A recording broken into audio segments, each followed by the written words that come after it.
Dando continuidade, com a nossa aula do dia de hoje, nós vamos agora para a disciplina de História, onde nós vamos falar um pouco sobre a família real portuguesa quando ela fugiu para o Brasil, tá? Vocês já visitaram algum museu? Os eventos culturais, eles também podem ser fontes de lazer e, ao mesmo tempo, eles nos permitem o quê? O enriquecimento cultural e do nosso conhecimento sobre o mundo, tá? Os Estados e nação europeus possuíam alianças econômicas e militares entre si, sendo a França e a Inglaterra as duas principais lideranças que encabeçavam dois blocos distintos. Com o bloqueio continental decretado por Napoleão e a permanência das relações entre Portugal e Inglaterra, Napoleão, o que foi que ele fez? Ele mandou suas tropas, as mais poderosas da Europa, no período para atacar Portugal. Foi nesse período que a família real fugiu para o Brasil.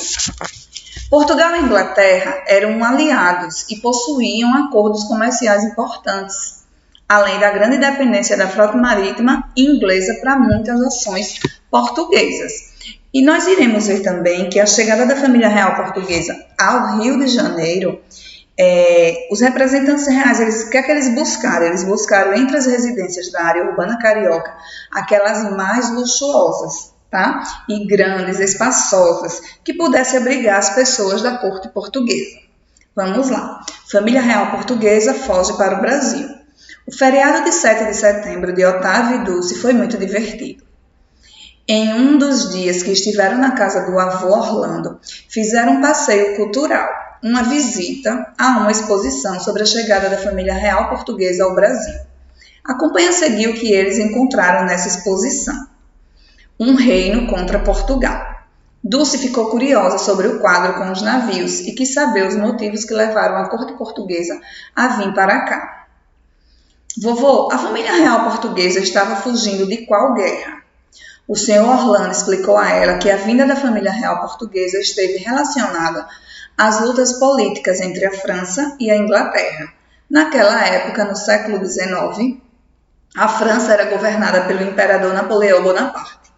Ele temia o poder político e econômico da Inglaterra e, para enfraquecer o poderio inglês, planejou uma série de medidas que incluíam bloqueio comercial entre os países europeus e a Inglaterra. Caso algum país se negasse a cumprir tal imposição, Napoleão e suas tropas o invadiriam e tomariam o poder local. Napoleão pensou que, dessa forma, acabaria com a indústria e o comércio, principais atividades econômicas da Inglaterra. Como Portugal recusou-se a se indispor com os ingleses, Napoleão decidiu pela invasão e controle do território português. Número 1. No século XIX, existiam reis e imperadores em algumas partes do mundo. E atualmente, se necessário, pesquise sobre isso com o seu professor. Então, vocês irão pesquisar, tá? Em casa, sobre isso aí. Ele está dizendo que, será que existem ainda imperadores e reis? Página 5. A família real decide mudar-se para o Brasil. Otávio estava muito atento ao que o avô estava contando e lhe fez uma pergunta.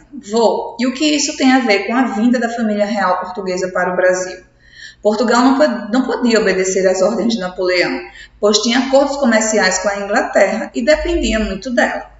De acordo com a resposta do avô de Otávio, qual foi a solução encontrada pela família real portuguesa para escapar de Napoleão?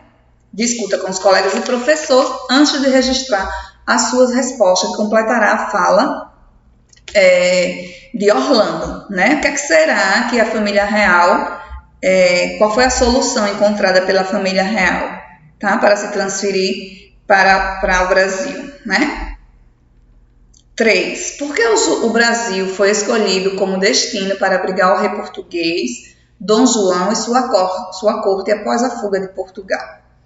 O avô de Otávio explicou que a família real portuguesa e toda a sua corte, composta por mais de 10.000 pessoas, receberam ajuda da Inglaterra e foram para o Brasil, a mais importante fonte de riqueza do Império Português. Com a família real portuguesa no Brasil, Portugal ficou sob o governo de um conselho político, formado por nobres portugueses. Eles tiveram a ajuda da Inglaterra para expulsar franceses de seu território. A família real portuguesa embarcou no dia 27 de novembro de 1807 e chegaram ao Brasil no dia 22 de janeiro de 1808, quase 2 meses depois. Observe a imagem a seguir que representa o embarque da família real. Então ele está mostrando aí, né, a imagem. Como você imagina que foi a viagem até a chegada no porto do Rio de Janeiro? Acha que foi tranquila? Explique sua resposta. Otávio e sua prima Dulce descobriram uma parte da história do Brasil que não conheciam. Entusiasmados, logo quiseram saber como seria a vida da família real portuguesa no Brasil. Então, a corte portuguesa chega ao Brasil. E para onde será que foi tanta gente? Depois de parar em Salvador, a corte portuguesa foi para a capital do nosso país, na época, o Rio de Janeiro. Tá? A família real ela ficou em Salvador, na Bahia, até o dia 26 de fevereiro de 1808, tá? O avô de Otávio e Dulce contou que a vida da família real transformou a vida da cidade do Rio de Janeiro, uma das antigas capitais do Brasil. O Rio de Janeiro era muito diferente de Lisboa, a capital do reino português. Além de ser uma cidade pequena, lá não havia sistema de esgoto que corria a céu aberto. As ruas eram estreitas e ocupadas por escravizados pequenos, comerciantes, simples artesãos e pessoas livres pobres. A falta de saneamento básico adequado continua sendo um problema até hoje no Brasil. Na sua opinião, por que esse tipo de problema ainda não foi resolvido pelas autoridades? Observe uma representação de como a cidade do Rio de Janeiro seria na época da chegada da família portuguesa. Como você imagina que foi a reação da população do Rio de Janeiro com a chegada da família real? Com a população que já morava aqui abrigou tanta gente em uma cidade tão pequena, o senhor Orlando contou aos netos que Dom João, príncipe regente de Portugal, mandou carimbar em algumas casas as iniciais PR, que significavam príncipe regente, e ordenou aos moradores que saíssem de lá, pois elas passariam a abrigar toda a corte.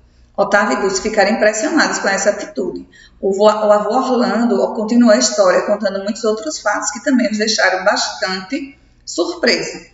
Na sua opinião, como as pessoas reagiram a essa atitude do rei? Onde imaginam que elas passaram a viver para que a corte pudesse ocupar as suas casas? Compreendendo documentos. O avô explicou às crianças que, como colônia, o Brasil não estava autorizado a comercializar com outros países, pois existia o Pacto Colonial. Um acordo feito pelos portugueses que obrigava o Brasil a comercializar os seus produtos apenas com Portugal. Mas como o rei agora iria morar nas terras brasileiras, o Brasil deveria ter permissão para fazer negócios com outras nações.